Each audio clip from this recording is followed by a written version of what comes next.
Greetings, Word Horde. We're here with an exciting option for you, a version of our podcast without any ads. That's right. No advertising interruptions, just the content you love, ready to go in your favorite podcast apps like Spotify and Apple Podcasts. It's another way to support the show, ensuring that we keep bringing you the word stories and language explorations that you love. Try it at waywardradio.org/ad-free. And it's affordable. For just a small subscription fee, you can enjoy Away with Words uninterrupted, except by us. Plus, it makes a great gift. Know somebody who loves language as much as you do? Give them the gift of words. Easy to sign up, easy to enjoy. It's the same Away with Words, just streamlined for your listening pleasure. Go to waywardradio.org/ad-free. Support us, support the show, and enjoy an ad-free listening experience. waywardradio.org/ad-free. Thank you.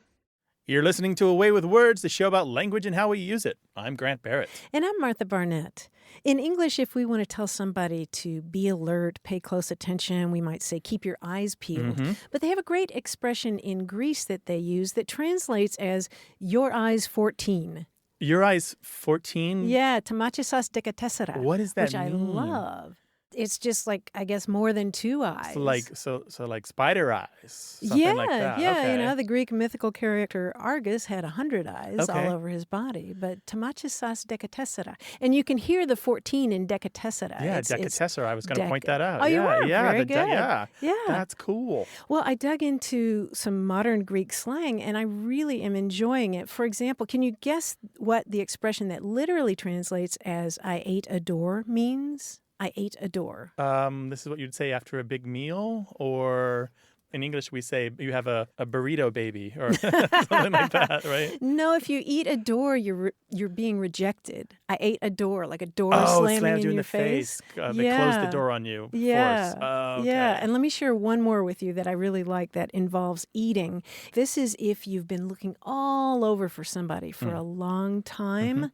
You say, Efaka ton cosmo na sevro, which means I ate the world to find you. I heard the word Cosmo in there. You did. Yes. I ate the world to find you. Exactly. Or I ate the universe to find you. If you've been that's looking for nice. somebody or something for a long time, Yeah. I ate the world to find you. Isn't that gorgeous? That's and you're right. gorgeous. You did hear the word Cosmo in That's there. the same Cosmo I'm thinking of, right? Like It means cosmos. the world. Yeah. Cosmos. Yeah, Oh. cool. Greek slang. I'm going to share some more Greek slang later in the show. Well, the only Greek I learned when I was in Greece many years ago was good morning. I think it's kalimera. Kalimera, Yeah, something like that. which is the kale in there is related to words like calligraphy, beautiful, and hemera in Greek is related to our word ephemeral, which is existing but for a day. Oh, that's nice. Isn't like a that mayfly. Cool? Kalimera. 877-929-9673. Email words@waywardradio.org. Hello, you have a way with words. Hi, Grant. Hi, Martha. This is Kate calling from New York City. Hi, Kate. Welcome to the show. So I was listening to your show a while ago with my husband, and it was the episode where you talked about how it gets really fuzzy, the difference between this week and next week. Oh, yeah. And we were talking about that. And we started thinking about last week as a result. And we were thinking about yesterday. And why don't we say yesterweek, right? We say yesterday and yesteryear, but what about yesterweek and yestermonth? So we were wondering about that. Okay. Yeah, solid question. Those are really good ideas. That would be Yesterweek. really helpful. Yesterweek. I think so, too. But we don't say that. Would we That's run really into the same weird. problem with yesterweek? Do I you don't- mean actually last week or the week before? No, I would think it would be last week. Okay. But we say, yeah, it's weird, isn't it, that we say last night, but not last day. We say yesterday, and we say last week, but not yesterweek. But it hasn't always been like that, right? No, it hasn't. There have been lots of different versions of words that start with yester, but they tend to be a lot older, much, much older, like hundreds of years older. And I guess it's a good example of the kind of almost Darwinian process that language goes through, where you have lots of different competing terms for this and that, and some of them fall out. So really what we're left with is yesterday and yesteryear. Those are pretty much the only two that are widely used, right? You might run across things like yester evening in a poem, but we just wouldn't use it. I used to be an actress a million years ago, and in middle school, we did Pippin. And there's a great line that the grandmother says in Pippin. She's talking about how she's so old. And she says, when your best days are yester, the rest are twice as dear, which I always thought was kind of cute and funny and descriptive because I knew it meant in the past. When your best days are yester, the rest are twice as dear. That's very good. Very interesting. Yeah, yester is an old adjective that just means of or belonging to yesterday. But gosh, that's a great example of it. There is a British use of yesterday that I like very much, which is where you say, you could say yesterday week, right? Or you could say yesterday a week. So it means a week ago yesterday. A week ago You can also do it with days of the week. So Tuesday week. Like Tuesday, it can be Tuesday week we're going to the store, or Tuesday week we went to the store. Yeah, but that's confusing, right? Tuesday week. I've definitely you just pick Tuesday and move. Well, I've heard that in the South, Tuesday week. We're going to do that okay. Tuesday week for sure. Yeah, but what do you think about yester month? I mean, I would like to bring it back. I feel like it has a place, but I also like to make up words, so why not? So you have an alternative then to yester whatever? No. Nah. No, okay. Kate, thank you so much for your call. Really appreciate it. Thanks, you guys. Bye. Thanks, Kate. Bye-bye. Bye. Yesteryear. We say yesteryear, but We even do. then that's kind of old-fashioned, right? Well, it's a more general term, don't you think? That the great hits of yesteryear. Yeah. There was an old-time radio show I used to listen to. The announcer always said, the thrilling tales of yesteryear. There you go. Yeah. But that's different from the year that preceded this one, right? I mean, it's easier just to say last year, I guess. Yeah, it's like another era is what it means, really, than like last year. Yeah. Really, the one that's familiar is yesterday. Yesterday, that's it. And even I noticed in the etymological notes in the dictionaries, they talk about we're one of the few languages that uses it that way because yester in many other languages, or the forms that are like yester, are used simply alone to mean yesterday without tacking on the word without the day. So you could, in other languages, say yester and everyone would know you mean 24 hours ago. Yeah, that's a good point. Yeah. Huh. What's the word that's been on your mind lately? Give us a call about it, 877-929-9673, or send us an email. The address is words@waywardradio.org. Hello, you have a way with words. Hi, my name is Jan. I'm calling from Madison, Wisconsin. What can we do for you, Jan? Well, when I was a little girl, I can remember my grandfather using this statement often, and I never understood what it meant. He used to say something was ignorance gone to seed. I don't think I've ever heard anybody else say that in my lifetime.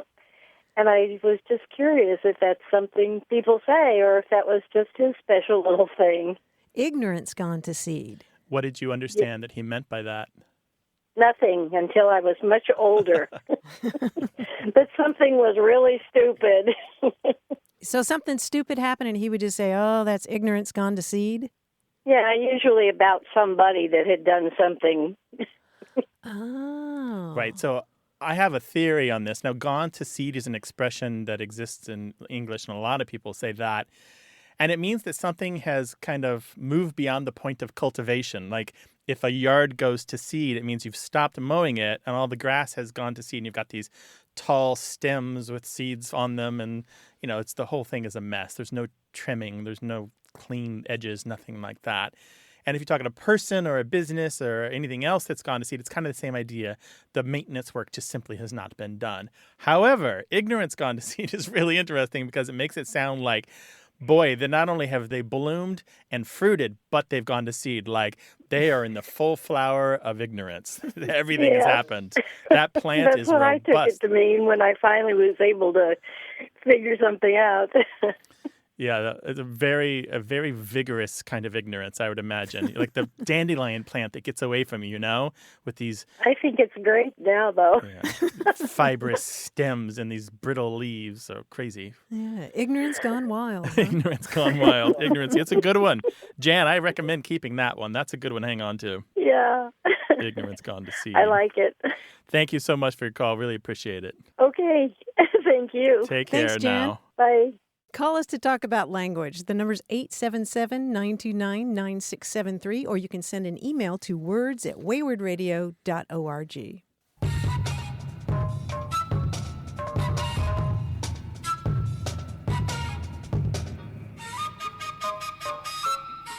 Another bit of Greek slang translates as he pretends to be a duck. Can you imagine what He that is? pretends to be a duck? Is Yeah. this somebody who never stops talking? No. Or quacking. No, it's somebody who pretends that they don't know about something, that they're unaware, almost like a duck sticking his bill into his feathers or something. Oh, I see. Almost the head in the sand Yeah, idea, right? yeah, exactly. He pretends to be a duck. I had no idea that they were embezzling all that money, but you want to come to my third house? Right. You're a duck. 877-929-9673. Hello, you have a way with words. Hi, how's it going? My name's Dan. I'm calling from San Diego, California. Hi, Dan. Your things are outstanding here. Welcome to the show. The other day, my girlfriend and I were listening to your show, and we just had this random question come to our minds, kind of thought of the word nightmare. Where does it come from? Kind of what does the term nightmare mean? Because you have daydreams, but then you have nightmares, and it's kind of different from like a night terror or a night scare. Mm-hmm. And I just kind of didn't know what the term, I guess, mare meant from nightmare. Mm-hmm. You think maybe it has something to do with horses? That's kind of what immediately comes to mind, but I'm not sure if that's really, I know the connection between like a dream and a horse. I guess is why I wasn't sure what where that came from. Yes. Well, Dan, your skepticism is well placed because it doesn't have to do with horses.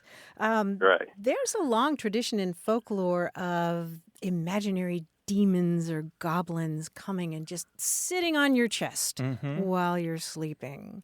And the German term for that kind of goblin is Mar, M-A-H-R. And we get the word nightmare from Nachtmar. That is a goblin that comes and sits on your chest during the night. Interesting. Oh, wow. And you see this again and again. For example, in Spanish, the word for nightmare is pesadilla, which is related to peso. It has to do with weight, a small weight on your chest. And so it's kind of this creepy notion that something comes and just weighs down on your chest and causes all kinds of terrors. There's also the Latin word incubus that means the same thing. It's related to incubate. No, that's outstanding stuff. Not a horse at all, but that connection has been made so often that I have seen many, many, many books and illustrations that have beautiful, dark horses running in the night and like trampling your dreams. Basically. Yeah, but there are also gorgeous paintings of mares, Mars. That just beautiful old Romantic era paintings of these demons that come and sit on your chest. It's really worth looking up. Dan, thank you so much for your call. All right, thank you very much. Take care now. Bye-bye. All right, bye-bye. Bye. 877-929-9673. Email words@waywardradio.org or hit us up on Twitter at WAYWORD.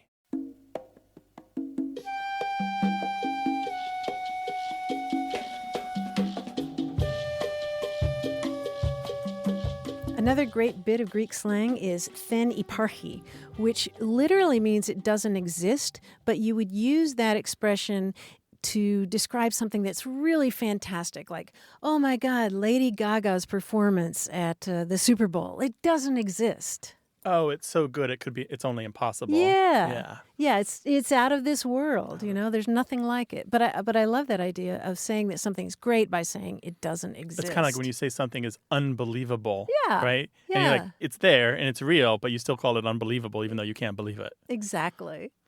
877-929-9673. Hey, we've got something special for those of you who love our show but could do without the ads. That's right. Imagine a way with words, the same engaging conversations, the same deep dives into language without advertising interruptions. We're talking about our ad-free podcast feed. It's sleek, clean, and it's just for our supporters. It's at waywardradio.org/ad-free. It's inexpensive, easy to sign up for, and works with all major podcast apps like Apple Podcasts and Spotify.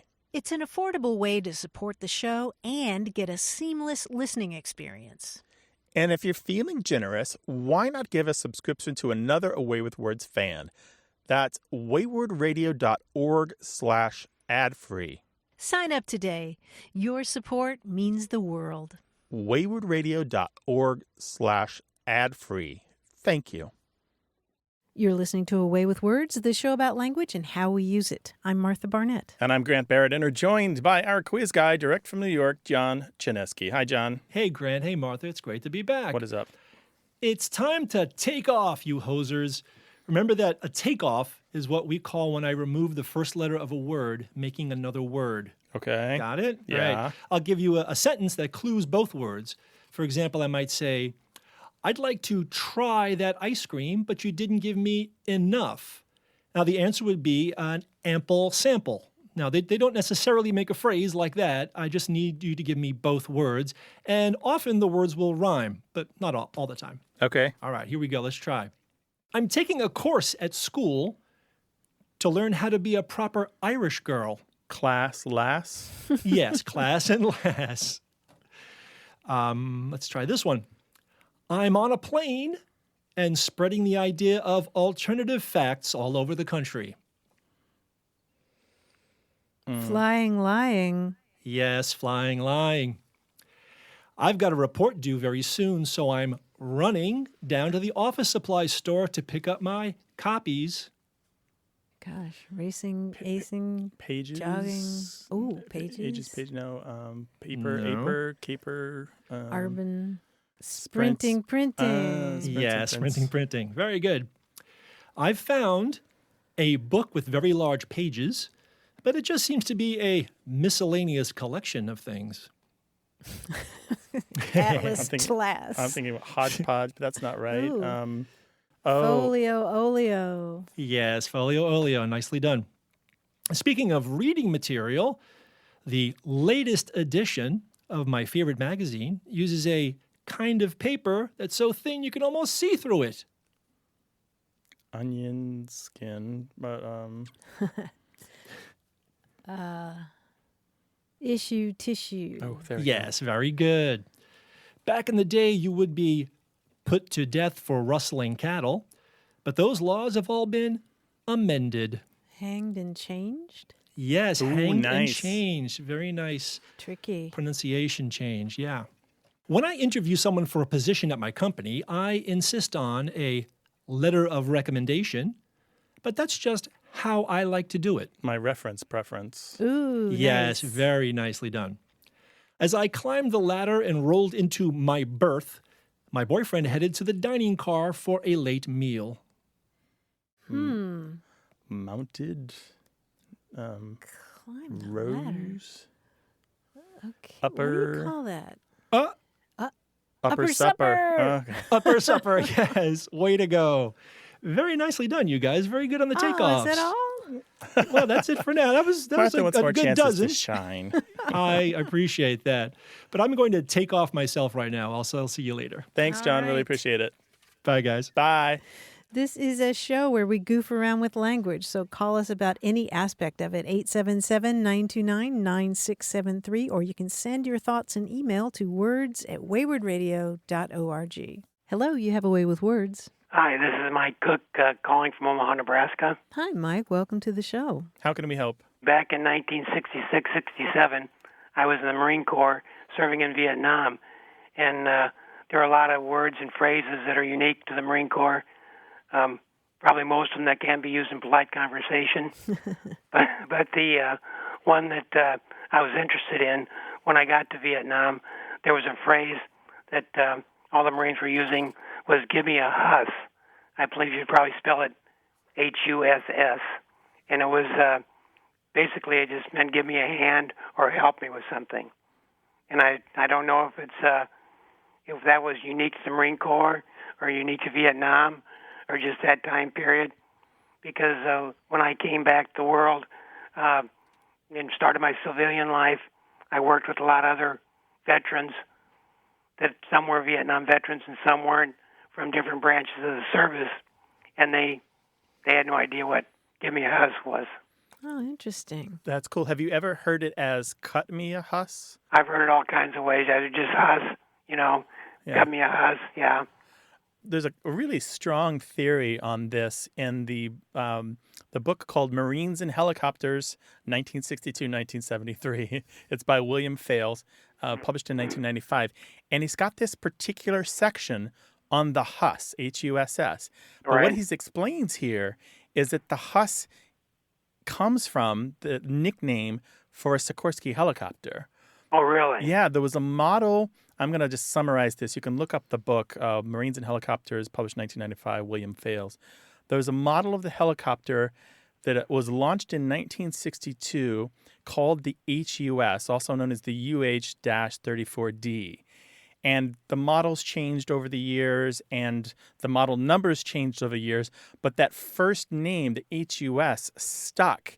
And so the idea was that you would call for a huss when you needed some help, because apparently these helicopters, even though they were kind of difficult to operate, they were very reliable. They didn't break down and need new parts and repairs as often as the other machines. And so if you were stuck in a tight place or you just needed something drop shipped or what have you, you would call for a huss. And that meant the helicopter. And later the term became generic.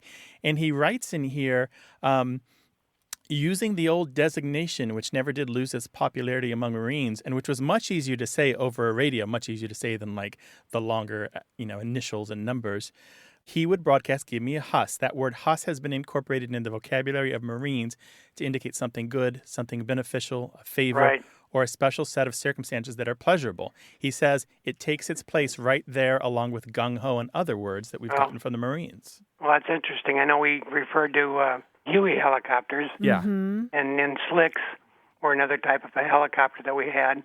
Chinooks, all kinds of different helicopters. I never put those two together to be the meaning of the word huss. But it would be a welcome sight, right? Oh, yeah, anything that had a lot of guns on it was a welcome sight. Yeah. Yeah. Well, I appreciate your time. Yeah. Mike, I our appreciate your pleasure. calling. I just learned a new word. I appreciate it. Oh, well, I'll give you another one, Semper Fi. Semper Fi. Semper Fi. You bet. Take care. Keep the Thank faith. you very much. Bye-bye. All right. You bet. Bye-bye. Bye. 877-929-9673. Email words@waywardradio.org or talk to us on Twitter @WAYWORD.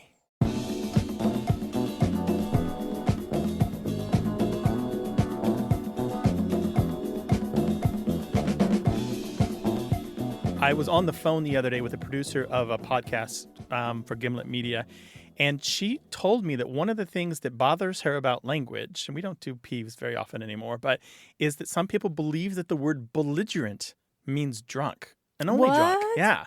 Not angry or ready to fight or very aggressive, but just drunk. And sure enough, if you look on Urban Dictionary, that source of all that is wrong and good in the world, if such things can be true, you'll find that there are people arguing about belligerent not meaning drunk. I will find plenty of examples, if you want me to, of people thinking it only means drunk. Is that right? Yeah, and it looks like it's a misanalysis when somebody is drunk. You might often say that they were a belligerent drunk or they were belligerent drunk, right? And people misunderstood belligerent to mean drunk. Oh, that's really fascinating. It's the younger set. And I don't know if it will stick, but it's certainly some evidence that people believe it to be true, that belligerent be only means darned. drunk. Well, I just learned something. I mean, the younger set who's not studying Latin and would know that belligerent is related to Latin bellum, like antebellum before the Civil War. Oh, so it means prone to war. Yeah. That's cool. Tell us about the language misunderstandings in your life on Twitter @WAYWORD. Hello, you have a way with words. Hi, this is Robin Taylor from Carmel, Indiana. Hi, Robin. Welcome to the show. How can we help? The word that I was writing to you about is the word Kimball. My family background is from the South, like Tennessee and Mississippi, and our ethnicity is Black, African American. And my family has used this word. I heard my parents use this word to describe a man's, it's never a woman's, kind of strut.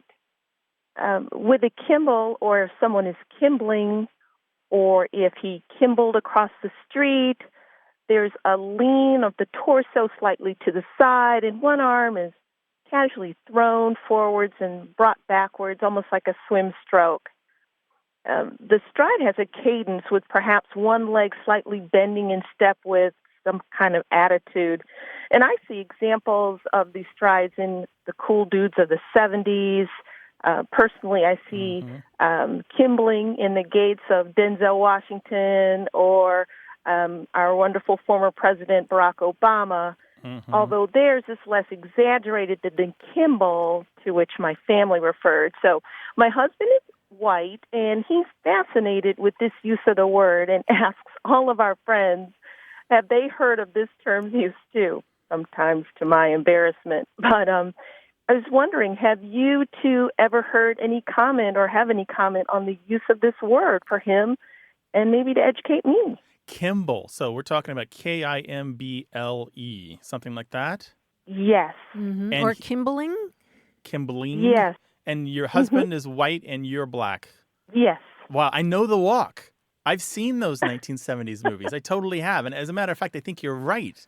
I think people like Barack Obama and Denzel Washington have it. Samuel Jackson has it, right? Chris Rock in his stage comedy shows that he does, he has it. And he does it as part of his show. But I know The Walk. I can't do it myself. But it's always for a man, too. I've never heard them refer to a woman doing it. It's always been a male thing. Do you know any other terms for this? No, not really. Okay. I have a ton of slang dictionaries at home, and I have some that specialize in African-American language, all right, or Black English or African-American vernacular English, whatever the term that they wanted to call it. I've looked in Clarence Major's book. I looked in Janita Smitherman's book. I've looked in a variety of amateur slang dictionaries that people put together. I've looked in the standard slang works. I've looked in Green's Dictionary of Slang. I've looked in the Historical Dictionary of American Slang. I checked the Oxford English Dictionary, the Dictionary of American Regional English. I looked at Urban Dictionary. I have looked high and low. I have something like 80 gigabytes worth of data on my computer that I searched that I've been saving for the last 15 or 20 years. I have a library of hundreds of books. I have never seen this word Kimble. I haven't. But I do have one possible suggestion. And it shows up in a couple of dictionaries related to the language of the Caribbean. And in these books, there's a form of the word akimbo, A-K-I-M-B-O. So if you stand akimbo with your, it's when you're like hands on your hips. There are a couple shortened clipped versions of that word, which is just kimbo, K-I-M-B-O, that appear in the dictionaries. Now, it doesn't exactly refer to walking, but it means to put your hands, to remove your hands from your hips. And that's the closest that I come. So it is about your hands. It is about your hips. It is kind of about the way that you're standing. And it is kimbo, which sounds kind of like Kimball. So my question for you, is there any Caribbean heritage in your family? Anybody from Barbados? Anybody from Jamaica or Guyana? Not to my knowledge. Okay. No. Darn. So kimbo meaning to have your hands on your hips and then take them off Well, while you're walking? in the Caribbean uses, it's just kimbo. This is what it says. With your arms akimbo, don't put your hand on your kimbo when you're talking to me. So your kimbo is your hips or your hands on your hips. Alternately, it's also to remove your hands, to take your hands out of your kimbos, is to remove your hands from your hips. So it's not exactly the same. It's about the body. It sounds kind of alike. That's the best I can do. And I would give that like a 1 out of 100 chance of being the right term. Wow. This sounds like a real mystery. Robin, do you have any other ideas about it? I don't. It's just something that, as a child, and even today, my mother says, Kimball.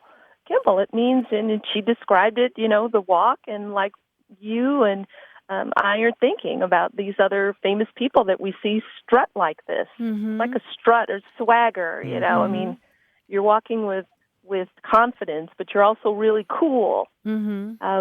But I did think about the use of the word akimbo. I really did. So that's resonating. But what we've got to do here, Robin, is we have a large audience, and we're going to ask people if they know the word Kimball or something like that means to walk with that particular kind of swagger. A black man walking with that particular kind of swagger that's similar to the word Kimball or exactly the word Kimball.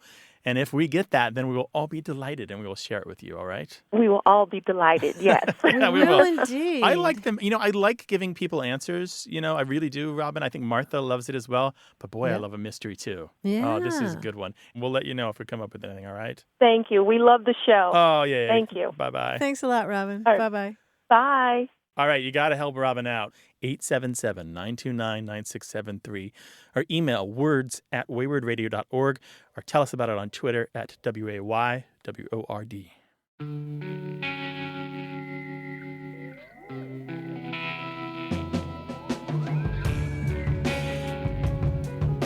I just learned the term second acting. Do you know what second acting is? Is that when you have a whole new career in the middle of your life? Well, you like completely an encore finish one career. industry and start something brand new? No, this is something you used to be able to do in the theaters in New York Oh, in particular. I think it's when you used to buy one ticket and see multiple shows in a row.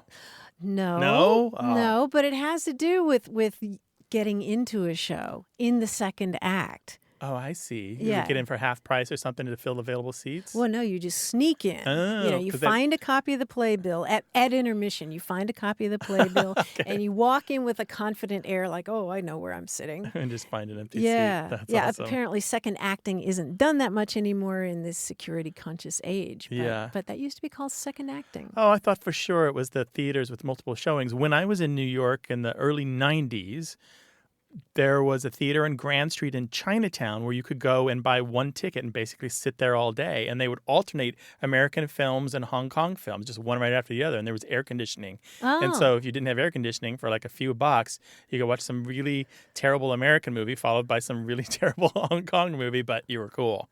Okay. There's no heat. Yeah. Did you do that? I did, yeah. Theater's No. long since gone, Oh but my it was a gosh. good time. I saw so many Hong Kong movies that way. That's a lot of popcorn. Mm-hmm. 877-929-9673. Hello, you have a way with words. Hi there. My name is Jake Deanan. I'm calling from Door County, Wisconsin.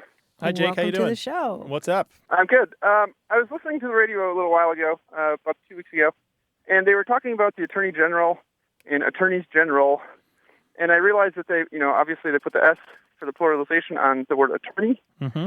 but then a few minutes later they abbreviated it, and they were talking about AGs. So they moved the S to the end of the G. And I thought that was a little bit strange. So I was wondering if you had any insight into why we do that.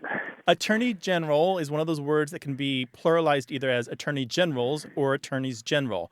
And you'll see style guides usually permit you to do either one. But when we make an initialism or an acronym out of a word, we pluralize the end of the initialism or the end of the acronym. Now, that said, I know there's a big argument in the baseball community that's been going on for a very long time about runs batted in Right, and versus RBIs. RBIs, Sure. I've heard somebody say, which is ridiculous. It's RBIs. But AGs is 100% correct. There's nothing wrong with it. We just pluralize the final form and not based upon what it was descended from. I've only ever heard attorneys general, so the attorney getting pluralization. Why is that commonplace? It's just a stylistic choice that has been made before people really thought about it very much. So attorney generals, some people think of general as the noun, but actually general is an adjective describing the noun attorney. And so that widespread misunderstanding meant people pluralize generals, and you get it becomes habit and then thus a possibility in the style guides. Sure. Okay. Yeah, that's That it. helps. Cool, Jake. Thank you so much for your call. Really appreciate it. Thank you. Take care. Bye, Jake. Bye-bye. Just while we're talking about it, other words that pluralize the same way: commanders-in-chief, Mm-hmm. sons-in-law, sisters-in-law, courts-martial, Mm-hmm. right? But do you say spoonsful or do you say spoonfuls? Oh, boy. 3 spoonfuls. Spoonfuls. Yeah. Not spoonsful? 3 spoonsfuls. Yeah, you can do either one. I say you can do either one? Yeah, you can do either one. Phew. Okay. But when people say spoonsful, then they tend to make it 2 words and spell full with 2 L's. Yeah, I which could is see interesting. that. Yeah, spoonsful Yeah. with a hyphen maybe. Yeah, 2 spoonfuls of sugar. Yeah, yeah. 877-929-9673.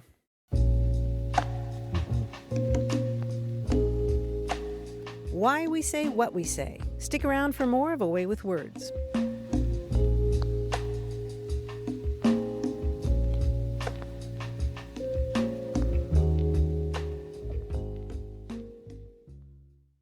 Got a minute? We need your help. Head over to gum.fm/words and share your thoughts in our quick survey. Your feedback matters. It's the backbone of our show's success. Thanks for making our show even more successful. That's gum.fm/WORDS. Thank you. You're listening to A Way with Words, the show about language and how we use it. I'm Grant Barrett. And I'm Martha Barnett. In a sandwich shop the other day, I saw a menu that made me do a double take. Right at the top in great big letters, it said, clean sandwiches. What does that mean? That's what I was and thinking. what have I been eating everywhere else? I know, right? Did they finally start washing the lettuce? I don't get it. I kind of liked the slugs in my lettuce, but okay. A little extra protein, right? Yeah, I couldn't figure it out. I mean, it really made me think. And I was thinking, well, maybe a clean sandwich is a sandwich that doesn't have mayo or mustard. Sure, I could see that, right? Some kind of like special jargon that we sauce. weren't aware of about food prep. Right, but it's different jargon. Is it the name of the family that owns the place, the Cleans? Mr. Clean? Mr. Clean. No, clean is now a buzzword in the food industry, and clean refers to food that has no flavors, colors, or sweeteners or preservatives that are artificial. Okay. This actually is being used more and more. There's a magazine called Clean Eating, and I swear that this menu said clean sandwiches. And just you're just supposed to know. If you're one of their people, then you know what you're getting. Yeah. Okay. And I read a whole article about how this is proliferating, and it seems to me that, remember the discussion that we've had about what's natural, what food is natural? Yeah. I would expect that eventually this word is going to get so diluted. We're going to have to wonder what clean really means. Yeah, I mean, ordering clean pizza. I washed the knife. Right. But all these companies now are lining up to produce clean food. I mean, in a few years, we're going to be able to eat clean Pop-Tarts. Kellogg's has lined up to make clean food. Okay. Yeah, so keep an eye out for the word clean. Isn't that weird? It is weird. It's not as weird as the Sub Sandwich Shop that's near San Diego State University where all the food is named after marijuana varieties. Oh, really? So you can get a Kush and, it's crazy and things are dank. It's You could get a clean Kush now, You get a clean right? Kush, I guess, right? A clean Colombian Kush? I don't have any idea. But keep an ear out Okay, and an clean eye out. food. Yeah. That sounds like a good idea. Not sure I'm 100% behind the jargon, but I don't know. I think it's like the word green or clean energy. I mean, we've had clean energy for a while. But it's funny how much we talk about on this show, you and me and our callers, where we just happen to see something and it sparks a language question. That's the stuff we love to talk about. If you've got something that you saw that just sparked a language question, let us know. We'll hash it out, 877-929-9673, or send the whole thing an email to words@waywardradio.org.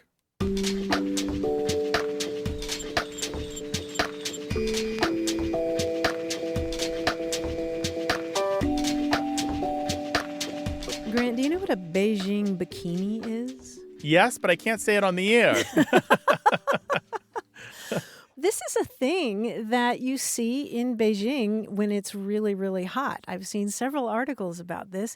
It's guys who roll up their shirts and expose their bellies. Usually a belly. To cool off. Sure. Yeah, it's called the Beijing bikini. That's cool. Yeah, where'd you find that? It's cooling. Cooling.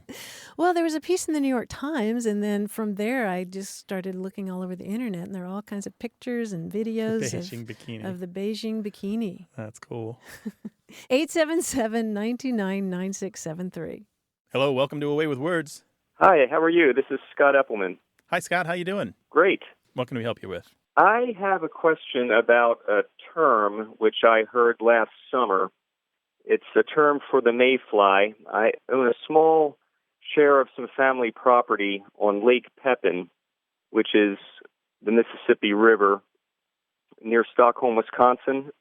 And my family and I vacationed there during the summer of 2015, and while we were there was a mayfly hatch, which is quite an amazing thing to be part of. They're in the air, clouds of them.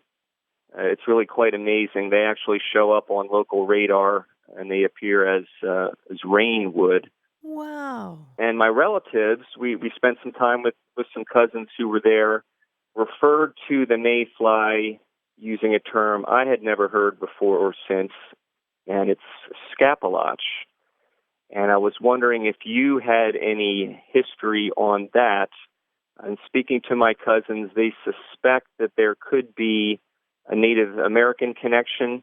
My great-grandpa Olaf was on pretty good terms with some local Indians there, and who were Chippewa. And so that's the best we can come up with, but I'm wondering if you had any hard information. Well, that's a very good guess, and that's the guess anyway in the Dictionary of American Regional English for this term. Usually you see it as scobolotch, Scobolotch, or scoplotch with a K. And it's a term for the mayfly that's particular to that part of the country, and it may come from a Native American term, but we don't know for sure. Okay. In Wisconsin as well, there's the term green bay fly. Maybe it's because they're so remarkable. They have lots and lots of different names. Yeah, I think I counted 30 different names for them. Yeah. In Ohio, they're known as Canadian soldiers. I know that. But this particular term, scoplotch or scobolotch, is only in Wisconsin and Minnesota, right? Mm-hmm. Wow, very interesting. So that's really the best we can do. Perhaps it comes from a Native American term. We don't have another explanation for it. Right. It makes sense to me. But the odd sound of it is very non-English and doesn't conform to German words or any Scandinavian words that we can find. Mm-hmm. And if it did come from a Native American term, it would be like a lot of other animal words in English, like moose and raccoon and skunk and possum. Cool, Scott? Yeah, thank you so much. Thank you. All Thanks right, for calling. Really thank appreciate you. it. Okay, take care. Bye-bye. One of the earliest uses of this term that I can find is from 1903, and I thought our military audience would appreciate this particular mention. Now remember, a scoplotch is a mayfly, and this is a very tiny fly, and this is from the St. Paul Globe in 1903. Sergeant Thomas Jefferson O'Leary, engineer company on a surveying detail, this morning discovered a scoplotch on the infantry flag at a distance of 3 miles. He was immediately detailed to remove the obstruction to the colors. Right, so the idea is that this sergeant is so particular about keeping the flags pristine that even a mayfly that he sees at a distance of 3 miles must be removed. Oh, my goodness. That's wonderful. 877-929-9673.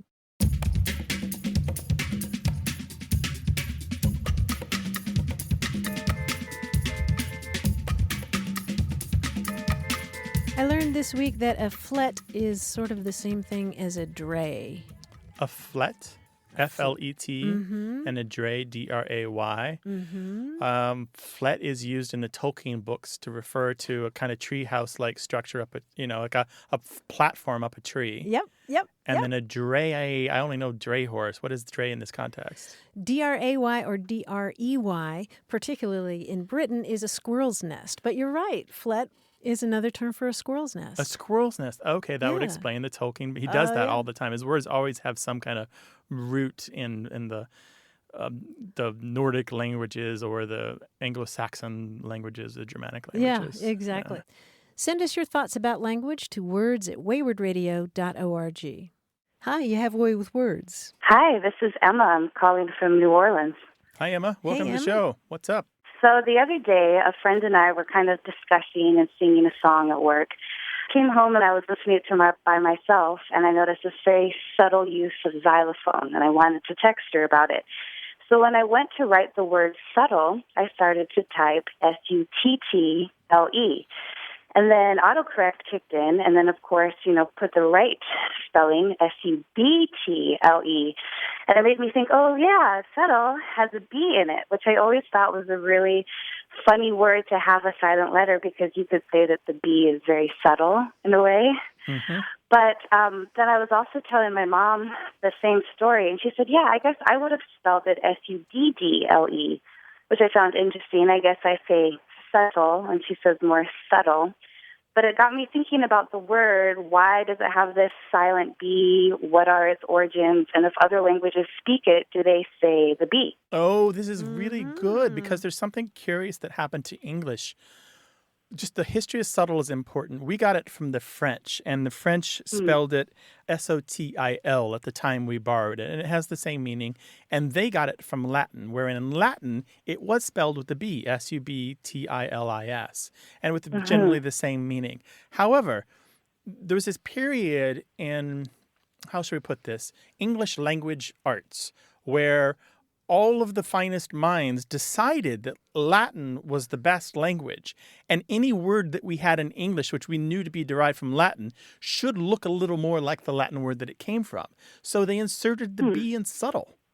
It's called remodeling. They remodeled the word by putting the B back in it. And we didn't do it just with subtle. We did it with doubt, D-O-U-B-T, and we did it with debt, D-E-B-T, and there were some other words as well that we've done this. Now, sometimes we add letters in just because it's a quirk of a pronunciation that we want the sound there, even if it's not there originally, like putting the B in thimble, which didn't originally have the B. But in these case of these three words, we just said, oh, yeah, Latin. We got to go back to that original form and make it look more like the Latin word. How interesting. And it always seems to be a B that sneaks in there. Right. All those words that you said. Yeah, But when they pronounced it in Latin, when you were speaking Latin, would they say it with the B, or was that always silent? I have a Latin expert here in the studio with me, Martha. Yes, indeed. In fact, the word goes back to a couple of different words. The Latin word subtilis, it has to do with a web and sort of fine material. And possibly related to the word text, T-X-T, right? And some other words. Subtila. Subtila, yeah. How interesting. Well, I love that explanation. It's just art then, isn't it? Yeah. Yeah, It's art. It's really we hung a bee on the wall of the room, and we don't really use it, but it looks nice. I like what you've done with the place. Yeah, I just put that bee up. I'm glad you like that. Don't say it. Yeah. That's We I don't love talk it. about Thank that. you guys so much. Emma, thank you. Appreciate it. Bye-bye. Of course. Bye. Bye. Latin is not a perfect language. No. It's not, I don't think objectively or subjectively can be proven to be better than English. Is any language? Well, the question Better is, than they always, another. for years, how many years did they try to make English, the language myth about not breaking up the infinitive verbs, right? To boldly go, right. Or not ending a sentence with a preposition. These are things you can't do in Latin, and so people decided you shouldn't do them in English, and that's ridiculous. Yes. They've never been accurate or true. It's just these weird myths passed along. Yes, I've seen it described as trying to fit the swollen foot of English into the too tight shoes of Latin grammar. That's great. That's perfect. Ouch. 877-929-9673.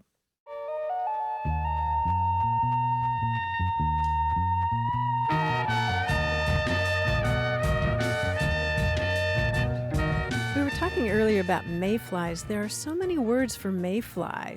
Bayfly, Cisco fly, drake fly, dun, eel fly, fish fly, flying clipper, green fly, July fly, June bug, June fly, lake fly. It goes on and on. June bug, even though we already have a different June bug. Exactly, But that happens all yeah. the time where two different species will have the same common name. Yes, same with plants and lots why? of- It's because they're phenomenal, right? They all hatch at once. I saw on planet Earth the same thing happens in a lake in Africa, and they spiral. They do these murmurations of insects, like these columns of insects, right? Yeah.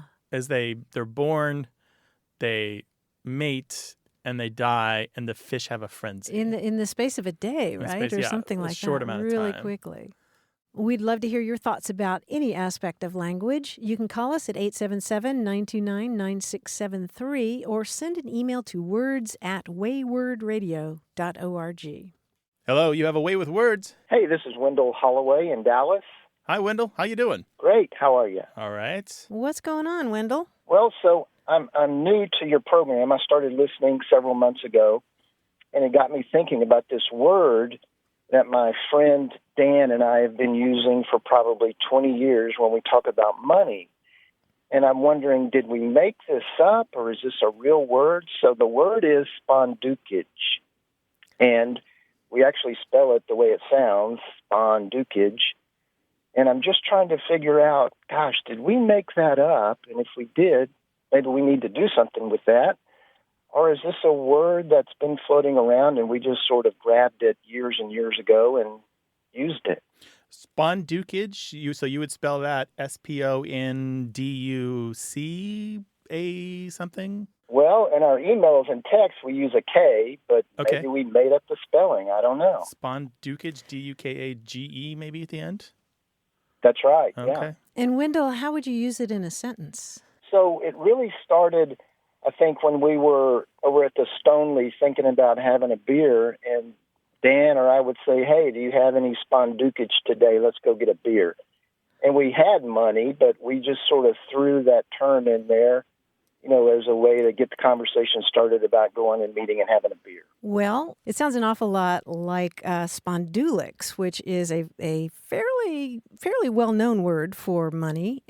Maybe you all read Huckleberry Finn. Mark Twain used it in that book to mean money. Yeah, That was a few years ago. Yeah, okay. Yeah.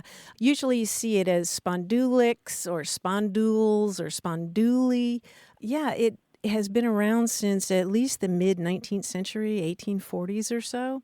And we don't know the origin of it for sure, although there's a theory that I really like. Oh, me too. This is a great theory, right? The Greek one? Yes, the Greek one. Yes, this is really cool, Wendell. In ancient Greek, the word spondulos means vertebra. And there are references in the past to a stack of coins resembling a spine. Some people think that it arose in college slang in the mid-19th century, and I could just see, these college guys who are struggling with ancient Greek and stacking their coins on the table, calling them spondulix. Yeah, so it's cool that we have the written evidence that at least a couple of times somebody made that connection. Spondulix means spine. Coins stacked look like a spine. Therefore, generically, all money could be a spondulix. Oh, that's really interesting. Yeah, great. How cool is that? Maybe we took our subconscious from reading Mark Twain years and years ago and converted it over beers. I don't know. I have to think more about that. A lot of conversion occurs over beers. So, but it was beyond Twain. Sure. Twain was definitely it was a word of his era for sure. Right. And it was widespread enough that it pops up in older fiction, and even now people kind of unconsciously use it without quite realizing the history of the term or how many years it's been around. Oh, that's awesome. Yeah. Yeah, so now you have something to talk about. Great. And now we can add spondukage to the wide variety of spellings and pronunciations for this term. Well, next time you're in Dallas, we'll have a beer and we'll explore all of that and more. Okay, if you're bringing the spondukage, we're there.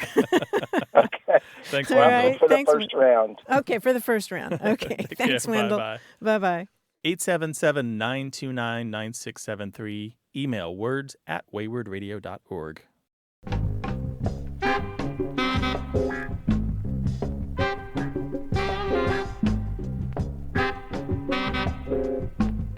In Spanish, if you want to say somebody is really rich, you can say tiene más lana que un borrego, which translates More as wool than a lamb. Exactly, yes. And wool is lana in Spanish is slang for cash. Oh, slang for cash, yeah. More wool than a lamb. The reason I knew the word borrego is because there's a restaurant called El Borrego on El Cajon Boulevard in San Diego, which has the best burrito. It's a lamb burrito. It is so good. And as I recall, it's got sheep or lambs on the outside. I don't remember that. I'm only narrowly focused on this burrito that's going to arrive. And I'm just driving past thinking, 877-929-9673. Want more Away with Words? Listen to years of past episodes at waywardradio.org or find the show in any podcast app or on iTunes. Our toll-free line is always open, so leave us a message at 877-929-9673 and we'll take a listen. We love to get your messages at words@waywardradio.org or hit us up on Twitter at WAYWORD and look for us on Facebook. This program would not be possible without you. Grant and I are out to change the way we listen and think about language, and you're making it happen. Thanks also to senior producer Stephanie Levine, director and editor Tim Felton, director Colin Tedeschi, and production assistant Emma Kelman in San Diego. In New York, we thank quiz guy John Chinesky and that master of keeping it real, Paul Ruist at Argo Studios. Away with Words is an independent production of Wayward Inc. From the Recording Arts Center at Studio West in San Diego, I'm Martha Barnett. And I'm Grant Barrett. So long. Bye-bye.